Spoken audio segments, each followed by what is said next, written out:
Hello, hello. I just want to get my camera sorted out first. I hope this is like going to be saved because sometimes my storages or my storage on my phone gets filled to capacity because I am like Dr. Oblivion in this motherfucker, and it's just like a video fucking drum all the time. So bear with me.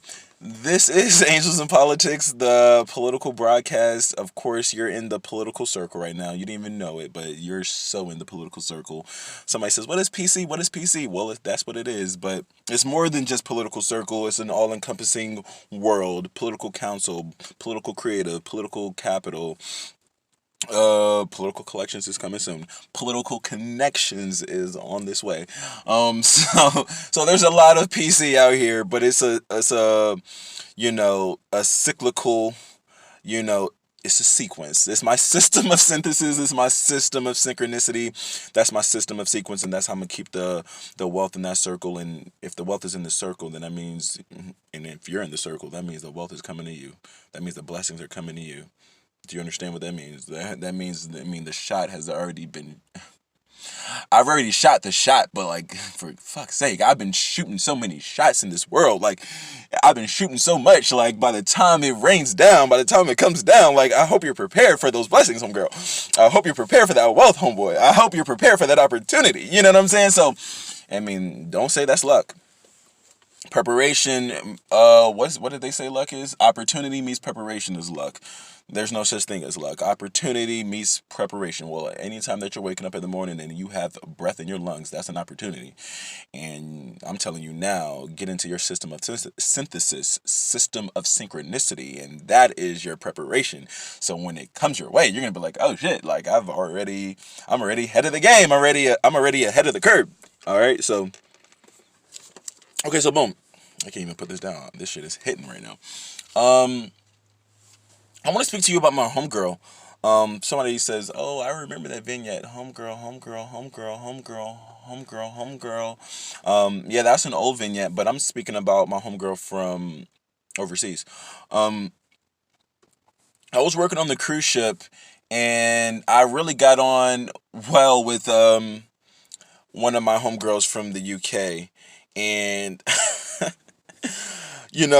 she was cool, man. We used to like hang out at lunch, and we were both working with kids, and she had a really good personality with kids. Like she liked the younger groups. That means like from 3, 4, 5 year olds, toddlers, so to speak. So she was really good with them, and she was nurturing. She was. I mean, as far as like as a people person, she said what was on her mind, and she was a bit outspoken to say the least. But with the kids, she was a great, that made her a great teacher because she spoke up, she spoke loud, and kids liked her. Kids liked her, and I like kids. So if I see people who are good with kids, that's a redeemable quality for me because I mean it shows. It shows a fluctuation of personality. It shows to me a balance in your spectrum of personality because there are people who can interface with children as adults, but they might be socially awkward, or a lot of them may be a bit awkward with people their age or people who are a little bit older than them because of the fact that maybe they can only, or they are more comfortable being themselves around children. And then there are people who are like more so on the opposite end, of the spectrum, who can only interface with adults. And if it's not their kids, it's like they don't want anything to do with children. Like, nothing to do with teenagers, nothing to do with toddlers, like just because they can't communicate with them in that sense, because it's like, yo, like, get the fuck away from me. So, either way, me and my homegirl Rosie, we were cool. We were cool, and we spent some time together. Like sometimes when we would go to these ports and walk around and grab lunch and things of that nature. Um, Throughout our time, and this goes with everybody, and I've spoken to people about this before, like the archetype, that I have, that I'm a type 8 on the Enneagram, so that means I am the challenger, the nonconformist, the maverick, the say what he feels, you know very direct, very expressive, very headstrong, could come across as stubborn, could come across as brave, very courageous, because I say what others don't want to say, I do what others don't want to do, and I will put, I will make decisions based on, I'll make executive decisions even when I'm not the motherfucking executive. That's pretty much how that goes. It's like, it's a deal or deal with me. Like it's like there's no losing. If I'm gonna have anything to do with it, it's always a win-win. It's a win-win because it's like it's either this or it's either that. But either way, like this how it's gonna be. So being that I am that way, I can come across as very strong, and I can come off too strong to some people. I can be very warm and welcoming to people, but I can also come across as, maybe you're a bit too much. Like we don't really fuck with that. Sometimes people can see me as warm and welcoming because I have a strong and dominant personality type, but within that extroverted nature of mine, I am also I also very much enjoy my own time. So when some people see that, like, yo, like, we have so much fun with you, and we've had lunch today, and we hung out today, and we went out today, then I might expect that tomorrow and the next day, and I'm not like that. I do my own thing, and I move, according to the beat of my own drum, I guess, and some people aren't that way. Some people aren't that, self-reliant, self-dependent or independent, or some people just aren't that way. So as much as we had as there was a continuity, and there was, similarities, and there was an accordance within our behavioral personality traits, there were also some stark contrast and differences between me and my homegirl Rosie. And I say all that to say it got to the point whereby, the things that she liked about me were exactly the things that she ended up disliking about me. The fact that I was this expressive and straightforward was a good thing initially, and then whenever I wasn't that happy and I didn't, agree with certain things, that my direct verbiage, was very much direct towards her. And we had some we had some we had some we had some thoughtful disagreement, to say the least. And at the end of the day, man, like, I remember, well, there was many times that we had back and forth. Most of it was at the bar, and that's a different thing altogether. Not really too much, but, like, when you drink, you get more expressive, and you start to let out things that you might have kept a bit more, deep rooted, or you might have kept to yourself. But man, there were times whereby we let each other have it. We let each other have, when I say have it, meaning we told each other how we felt. And being that she's an outspoken person and I'm an outspoken person, from the outside in, people were like, yo, what the fuck is going on? Yo, what's going on? Yo, these guys are going at it, like, as if we were like a married couple, but we weren't. We were just good friends, strong personalities.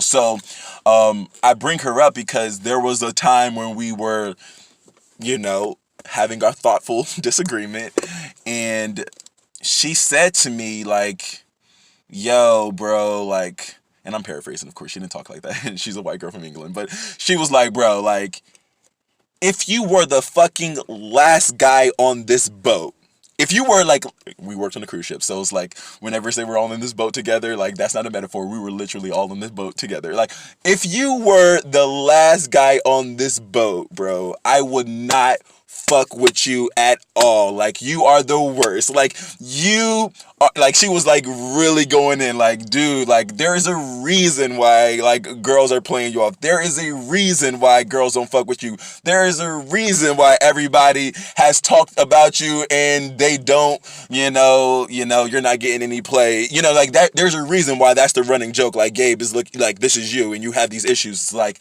if you were the last dude on this fucking boat, like, and she did, like, sandwich in a little compliment. She was like, your looks are all right. You know what I'm saying? You look all right. But it's not even about your looks. Like, who you are as a fucking person is what is detestable to women, dude. It's what rebukes fucking women. It's what, like, it's the reason why women won't touch you with a 10-foot pole, Gabe. It's like, even if you were like, if it was some Titanic shit, even if it was like literally some outbreak, some virus, happened on the boat and everybody was like dropping like flies. Well, just the men. You still wouldn't have girls fuck with you, Gabe. Like the last dude. You will be the last dude. And I was like, yo. She walked away after that. Well, maybe I walked away after that. I was like, all right, man, whatever. And I remember sitting there like, like, damn, like, like that's some real shit. Like, that's some real shit. Now, she could have been saying that to like, okay, man, I'm gonna have to get back at this dude. I'm gonna get him. Because, I mean, I said some things to her. But, she, and what I was saying to her wasn't like that. What I was saying to her was like, yo, like, you need to give me my space. We're cool and all, but like, I feel like you're fucking, I feel like you're fucking up my flow, man. I feel like and this is me because of my insecurities. This was me because of my shortcomings, because I wasn't getting, respect from the women that I wanted, because I wasn't getting acknowledgement from the women that I wanted, because I wasn't having, the cool, attractive ice skaters and the ballerina dancers and the hot girls from blase blah from the spa who had who had the vibe and the hair and the makeup, because those girls were far and few between on them fucking cruise ship. Like, because I wasn't getting that vibe from them, and me and my homegirl were hanging out so much, I took it as, yo, man, you're cramping my style. You know what I'm saying? You're fucking up my mojo. You're essentially, and I use the word, you're blocking, dude. You're a block. You're a cock block right now. Like, we're friends and all, but like you're around me all the time, and let's be honest, like, I'm not getting anything from this. Like, the girls aren't pulling up on me because they see you around. And that was totally 100% incorrect. She had nothing to do with my lack of access to women. She had nothing to do with the lack of respect I was getting from women. It was definitely my psychology. 100% my psychology. So, I mean, and it was my approach. It was the fact that I mentioned this before. Not only was I hunting, I was a fucking predator, headhunter. Like, I mean, I was that guy when girls walked by, they couldn't just walk into a room because I was already making eye contact with them. I was, looking them up and down. Girls couldn't walk by without me checking them up and down. And why? Because I wasn't having sex. I wasn't having sex. I wasn't having sex at all. And women can smell that off me. They could see that off me. They could feel that off me. It was like, it was palpable. It was visceral. It was something they could grab. It's like, yo, bro, like, a girl won't even throw you a fucking bone because before she can pull the bone out, you're ready to bite. You're ready to go at anything. So that was my truth. That's my truth. So when she was telling me like, yo, dude, like, basically you're trash. Like, essentially you're fucking trash. Like, that's the reason. Like, she was telling me like, I'm not a cock block. Like, the reason why girls ain't fucking with you is because you're fucking trash. Like, and like, I had to internalize that. I really had to internalize that, and I talked to my homeboy about it because it did fuck with me. Because if she was just some rando, if she was just some girl who I didn't know, if she was just some woman who was a non sequitur, I might have like brushed it off and be like, oh man, you're just a hater. But like, she was not hating. She was not hating. She was not hating at all. She was telling me exactly my issue. She was telling me exactly what was wrong with me. For sure. For sure. 100%. So like, I thank her for that, and to this day, she goes down as like one of my better friends because we had fights, and unfortunately that's really how it goes. Like, there's some cool girls who I knew, and there's some cool girls that are my homegirls, but like, you're not gonna really be my homegirl unless you see me on the other side. You don't really know me unless you know what makes me tick, unless you know what makes me upset, and I gotta see that out of you too. So it's like we've crossed the plane of like, yo, like, y'all, like, from the outside in, people are like, yo, Gabe, like, what happened? Yo, what happened? Yo, like, yeah, we caused a scene. We caused a scene definitely at the bar a few times. But, like, it was a self-effacing moment. It was a self-effacing moment, and it was a reflective moment whereby I had to, like, take that challenger, archetype of mine, that competitive archetype of mine, that champion, maverick, headstrong, I can do it all archetype of mine, and flip it on the other side and be like, yo, Gabe, I am my own worst enemy. You know what I'm saying? Like, she's telling me legitimately what my issue is. You know what I'm saying? And the fact of the matter was, I remember when I had an ex-girlfriend in high school, and I don't know, maybe she wrote me something, maybe it was like a letter or something like that, but we were dating, and I liked her a lot, you know. And I remember she told me, she said, damn, well, she didn't say damn, but she was like, yo, in the letter, Gabe, you look at me, or you look at me in the way that all women want to be looked at one point in time. You know, like the way you looked at me, or the way you look at me when we were dating, it's the way that women want to be looked at by guys. It shows it wasn't a lust look. It wasn't a predatorial look. It wasn't a I'm just I'm just here for your flesh look. It's like, no, like, you looked at me as if like I was, the woman that was for you. And that's how girls want to be looked at. That's how girls want to see that there's a connection there. Girls want to see that it's like honest there. They want to see that it's genuine. You know what I'm saying? They want to see that it's genuine. Like, Gabe, we can get it. Like, you want to put yourself inside of us. Like they get that. They know that. They know that you want that. They can tell that. They know you're man enough for that. They know women are man. Well, bro, they know that you're ready to do all of that. But, like, what about the true connection? Like, that's what, my homegirl Rosie was telling me. Like, and afterwards, we didn't speak for a few days. It was like, after that conversation, it was a little bit cold. And then, within time, we became friends again and talked again, and it wasn't an issue. We had drinks, we put it up, and it was like, yo, it's fine. But we talked about it, and she gave me the refined approach, and I'm glad she was like real about that. But she gave me the refined, doctored version afterwards, and she was like, Gabe, your issue is like you don't treat a girl special, and that's what girls want to be. Like, girls can see, that you're trying to be some ladies man, or you have this, you know appetite for women. And that's and really, that's not a bad thing. Like, I mean, she was saying, like, girls, like, there are girls who see that in guys and they still fuck with them. I mean, a lot of guys, I mean, and they get it. Like, but it's like, you have to learn how to tailor your approach.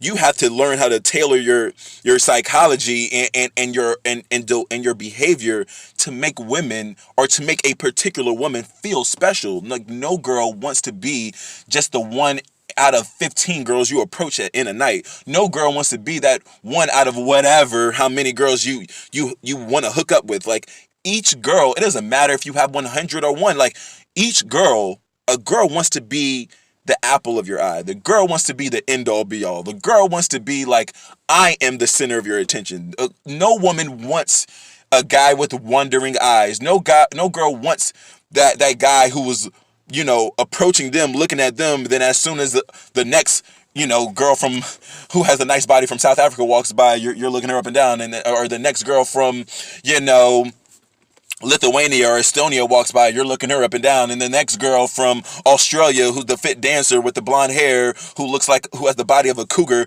and you're just like, oh my god, like no girl sitting there in front of you gonna be like, she's not here for it, because she sees that you have no control. You have no control, and then it's like, bro, you're just going at women with reckless abandon. So it's like, you have to tailor your approach, and you have to make women feel special. And I thank Rosie for that. I thank her so much for that, because she's honest and she's true, and it is the truth. God bless. Angels in Politics, White Collar Goon.